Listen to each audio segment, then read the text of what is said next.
E aí, pessoal, como vocês estão? Espero que estejam bem, principalmente com saúde e se cuidando, né? Bom, pessoal, nós vamos continuar nossa conversa por aqui. O tema da aula de hoje é Renascimento e Humanismo e as reformas religiosas, tá ok?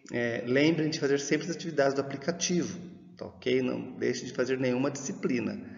Bom, então esse é o tema da nossa aula de hoje. Eu coloquei inicialmente para vocês aí essa imagem aonde nós vemos várias coisas, né? Vamos por parte, então. Nós vemos ali algumas esculturas, como essa daqui que nós vamos falar sobre ela durante a aula. Nós vemos outra escultura, essa a gente não vai falar, mas também é uma escultura que foi esculpida e criada nesse período, retomado, né? Algumas artes antigas retomaram, refizeram com uma nova cara. E ao fundo temos aqui um retrato também famoso da Mona Lisa. Temos aqui alguns rabiscos, né? Esse aqui é o Homem de Virtu, né? Que nós vamos falar um pouco sobre ele também, né? Uma imagem aqui também de um pensador importante, de um cientista, nós vamos falar sobre ele. Então, é um período de mudanças de mentalidade e de novidades. É esse período que nós vamos conversar hoje. Bom, então para começar aqui a nossa conversa, a gente vai falar sobre esse mundo em transição, né? Essas mudanças que ocorreram aí entre a Idade Média e a Idade Moderna. Lembrando que nas últimas aulas a gente falou um pouco sobre como foi o final da Idade Média, né? Grandes problemas, né? Catástrofes naturais, problemas políticos, econômicos, guerras, epidemias, né? Pandemias, aquela famosa peste negra que matou 1/3 da Europa. Então, o final da Idade Média ela acabou deixando a Europa arrasada. Mas, por outro lado, mudanças foram acontecendo, né? Teve a queda do Império Bizantino, onde estudou no capítulo anterior. Então, esses males que ocorreram nesse período foi ruim, mas coisas boas também iniciaram nesse momento. Inicia intensas mudanças que vai se intensificar cada vez mais. Lá no final da Idade Média, a gente viu o renascimento comercial urbano, né? Ou seja, as pessoas acabaram deixando o feudalismo de lado e passaram agora a fazer o comércio. Surge ali uma nova classe social, a burguesia, que eram as pessoas que viviam nos burgos, os comerciantes, começaram a enriquecer. Surge uma nova maneira de ver a vida, uma nova forma de comercializar. Está acabando o feudalismo e iniciando um novo momento. E essas mudanças que vão se intensificar cada vez mais, a gente vai chamar de humanismo, renascimento cultural e reformas religiosas. E também vamos falar logo, com mais profundidade, das grandes navegações. Ou seja, o mundo está se transformando, muitas coisas estão ocorrendo, né? Então, essas mudanças ocorreram nesse período e é caracterizado como humanismo, né? É o que nós vamos falar sobre nessa aula de hoje. Também é importante destacar que nesse período os senhores feudais eles vão perdendo força e quem começa a ganhar força são os reis, né? Os reis que são apoiados pelos burgos, né? Pelas cidades que é onde tem os burgueses que estão ficando ricos, começa a apoiar esse rei. O senhor feudal perde força e a figura do rei começa a aparecer nesse mundo que está em transformação. Nesse mundo em transformação, a Igreja Católica, que até então é a igreja que determina as regras e que diz o que deve ser feito, começa a ser questionada. Por que tem que ser feito daquela forma? Então, o mundo está transformando, é um mundo em mudanças. É o momento agora do humanismo e um renascimento. O homem renasce à sua maneira, à sua forma de pensar. Bom, aí ao lado eu coloquei o mapa para vocês do local onde isso tudo ocorreu, né? Lá na Europa, nós temos aqui a Itália, né? Onde surgiram várias cidades, vários locais aonde surgiram essas mudanças, aonde ocorreram essas mudanças. Temos aí Florença, que é um local importante, vou falar sobre esse espaço aqui, onde surgiram grandes artistas, grandes cientistas. Nós temos Veneza, que era um grande império nesse período, né? Cidades que floresceram, cresceram muito. Várias cidades, nós vamos falar sobre esses pensadores e essas mudanças ocorreram nesse espaço onde hoje se localiza a Itália, né? Esses pensadores, o que eles defendiam, gente? Eles defendiam a ideia de uma vida que rompesse, né, separasse do mundo medieval, onde a igreja determinava tudo, né? Eles acreditavam numa nova maneira de ver o mundo. E essas transformações culturais, ela ficou conhecida como renascimento cultural, né? Esse rompimento com esse antigo, que era a Idade Média, para uma nova era, que é o renascimento cultural. Cultural engloba tudo, pessoal: científico, artístico, plástico, escultura. Essas mudanças culturais, ela envolve tudo. A cultura do homem é tudo aquilo que o homem produz, na parte científica, na parte artística.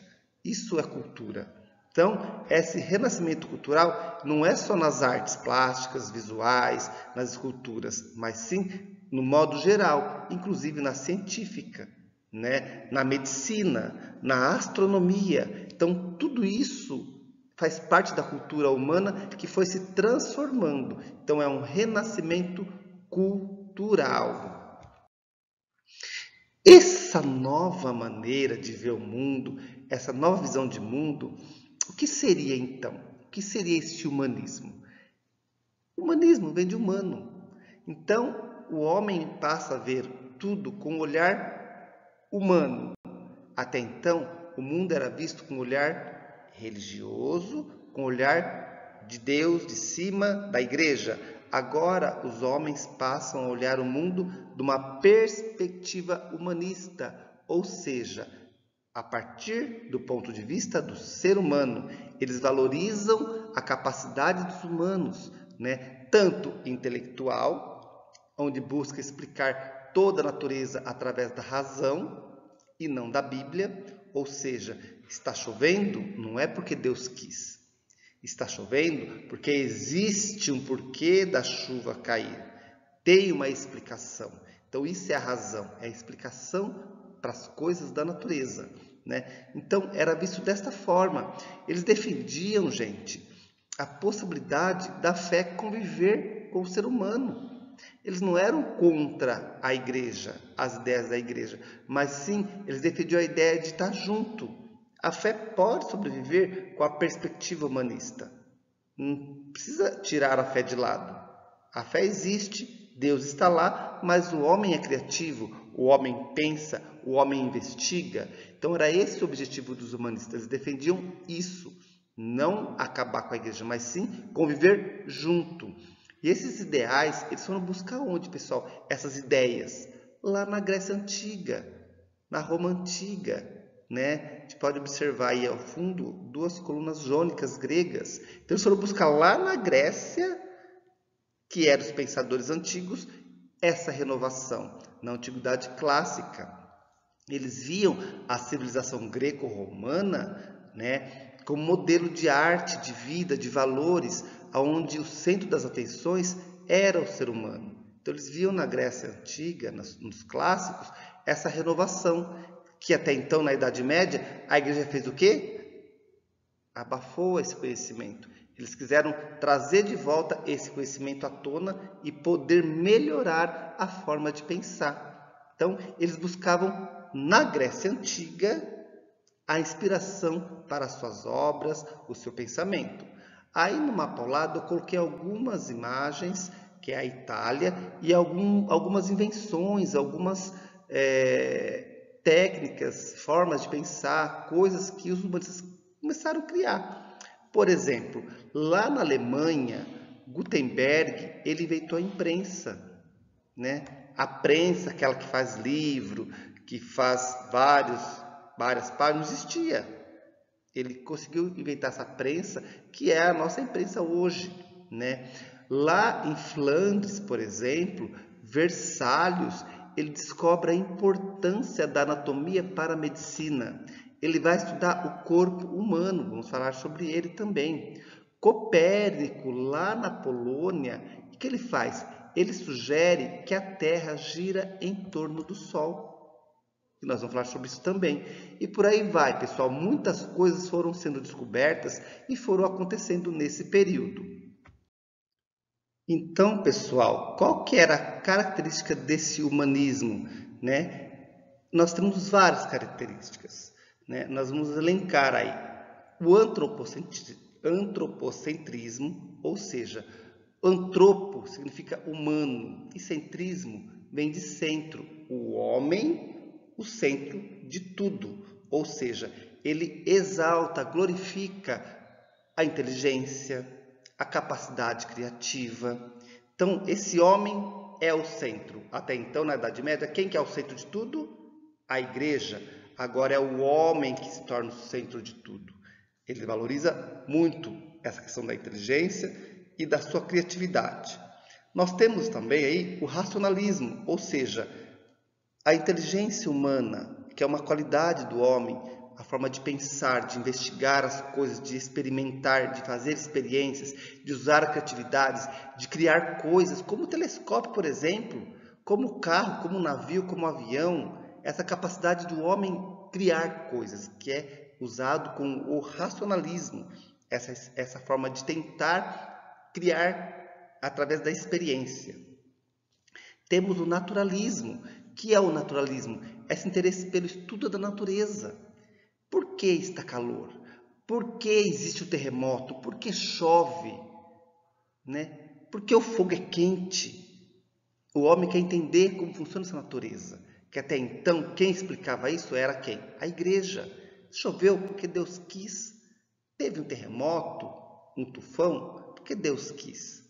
A igreja explicava tudo nessa forma religiosa. O que eles fazem agora? Não, vamos estudar a natureza. Por que chove? Tem uma explicação científica para isso. Isso era o naturalismo. Outra característica importante foi o individualismo, ou seja, a valorização do indivíduo, ou seja, tudo depende de mim e não do que está em volta, não de uma força divina maior, não de um outro objeto, mas depende de mim, a valorização do eu. E mais uma coisa que eu já falei para vocês é a questão do resgate lá do clássico da Grécia Antiga e da Roma, por conta das descobertas que os gregos e os romanos tiveram e do grande desenvolvimento que houve naquele período da humanidade. Então eles buscam nos antigos, né, o que foi deixado de lado pela igreja, retoma aquele conhecimento para poder explicar o mundo. Aí ao lado nós temos a figura do homem virtuviano, que é, né, do arquiteto aí Virtúvio, essa figura que Leonardo da Vinci tomou ela e retomou, na verdade, lá desse arquiteto romano, para rever a anatomia humana, rever as medidas, as proporções do homem. Por que o homem tem 5 dedos? Né? Como que é formado a parte do tórax do homem? Né? Como que esse homem é formado? Quais as proporções do seu corpo? Como funciona? Por que tem 2 braços, tem 2 olhos, temos um nariz, temos uma boca? Então, ele fez as proporções, as divisões desse homem para tentar estudar esse homem, né? Que é o homem virtuviano, que é uma imagem famosa que muitos atribuem a Leonardo da Vinci, mas não é dele. Ele apenas usou para estudar o homem, que era de um romano lá, né? Dos clássicos da Roma Antiga, que foi retomado por Leonardo da Vinci. Ok? O que mais podemos falar de característica do humanismo? Do estudo vernacular. O que era o estudo vernacular? O uso da língua, estudo da língua. Até então, a língua dominante no período era a língua o latim. A igreja usava o latim, era o padrão, não podia usar outra língua. Então, as publicações, tudo era em latim. E muita gente não sabia ler, não tinha acesso. E o latim era uma língua que poucos falavam. Então, eles começaram a estudar e fortalecer outras línguas. O inglês, o francês, o espanhol. E as obras começaram a ser escritas nessas línguas. Então, mais pessoas passaram a ter acesso às obras e às descobertas através dessas línguas que até então não podiam ser usadas, porque até então a língua padrão era o latim, né?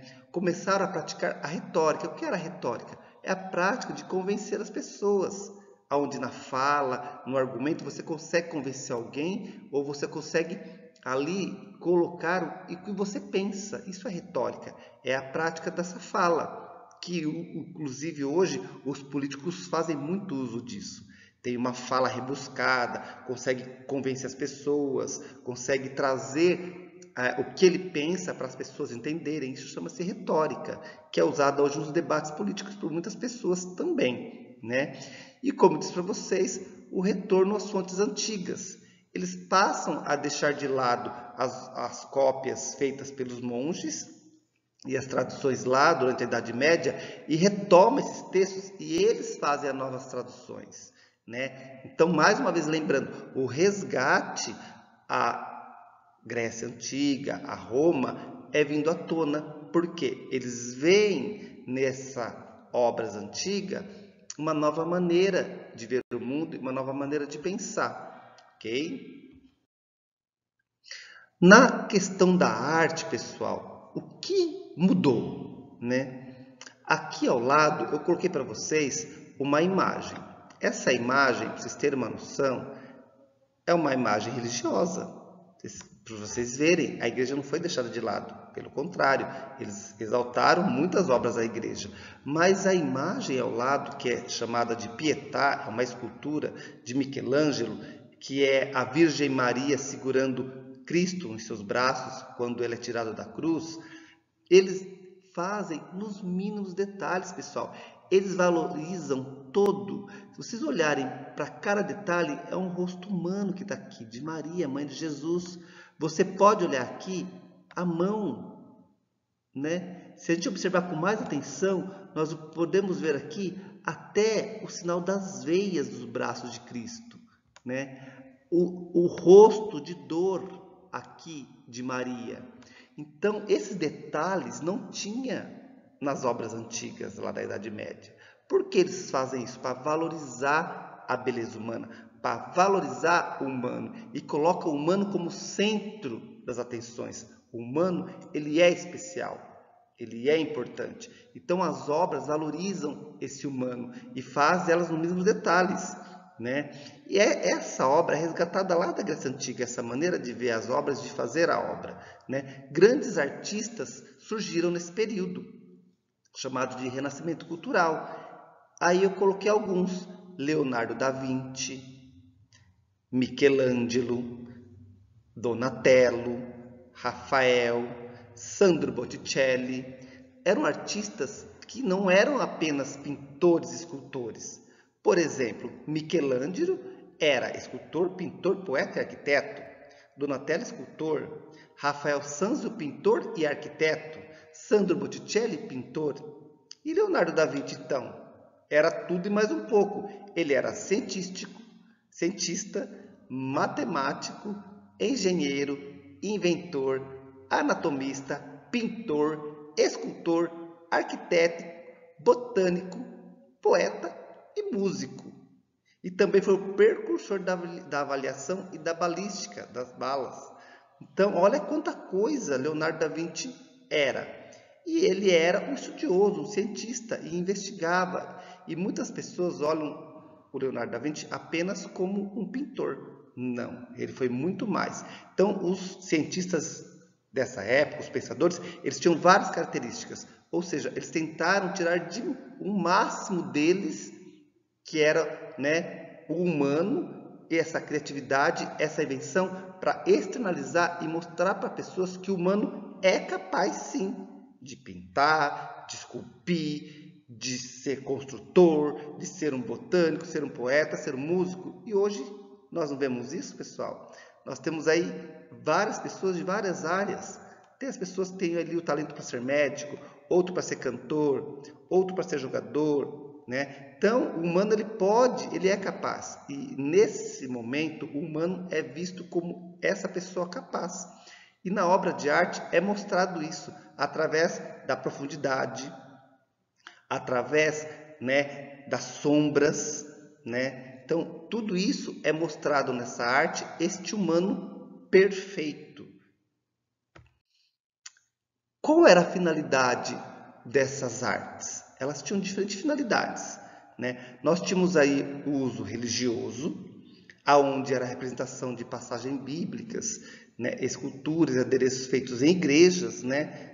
Pinturas, esculturas, para mostrar parte religiosa. Como disse para vocês, a religião não foi deixada de lado, mas ela convivia junto com esse novo pensamento. O uso didático para ensinar as pessoas visualmente coisas que a leitura não era privilégio de muitos. Então, se você vê uma pintura, ali uma escultura numa igreja, como a da Pietà, com um Jesus no braço, você vai ver que é uma mulher com Jesus no braço. Ou seja, ele morreu e está no braço dela. Não precisa estar escrito. A imagem fala por si. Então, foi uma forma de uso didático. Uso político também. Por que uso político? Porque os grandes reis pediam para fazer seus bustos, né? Seu corpo, né? Pessoa forte, mostrando que ela era imponente e colocava num pedestal no meio da praça. Então, para mostrar o poder daquele rei. E ainda havia o uso privado. O que era o uso privado, pessoal? Eu sou muito rico, eu quero um quadro meu, eu vou mandar pintar. Eu quero um quadro que fique ali da minha imagem. E eu mandava fazer um quadro do mesmo jeito, ou uma escultura de como eu sou, que era chamado de uso privado. Aqui ao lado eu coloquei para vocês aí uma imagem da Capela Sistina.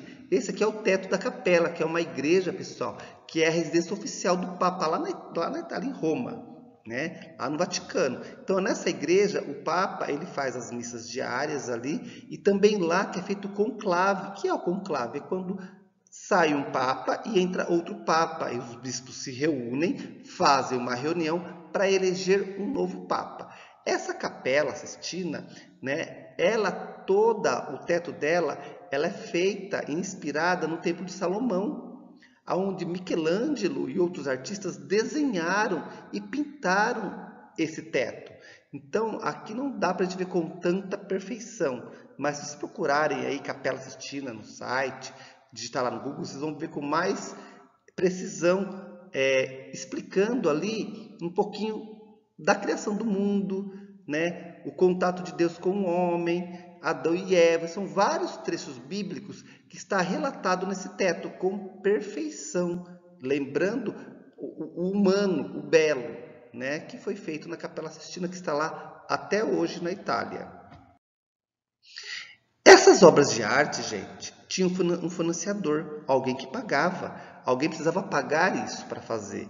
Quem que pagava essa produção? Quem que financiava esses artistas, esses cientistas? Eram chamados de mecenas. Eram quem, pessoal? Os comerciantes, banqueiros. Eles protegiam alguns artistas, cientistas, escultores, porque a igreja ainda perseguia, não podia, era proibido. Então ele protegia esse pessoal e pagava para as pessoas estudarem, fazerem experiências, fazerem lá, né, quadros, esculturas. Eles patrocinavam.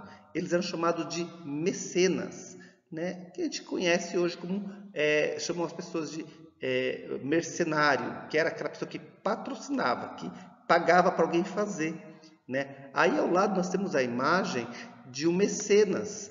Esse mecenas, que é chamado de Leonardo de Médici, era um banqueiro muito rico que patrocinou várias obras. Então, isso era o mecenato.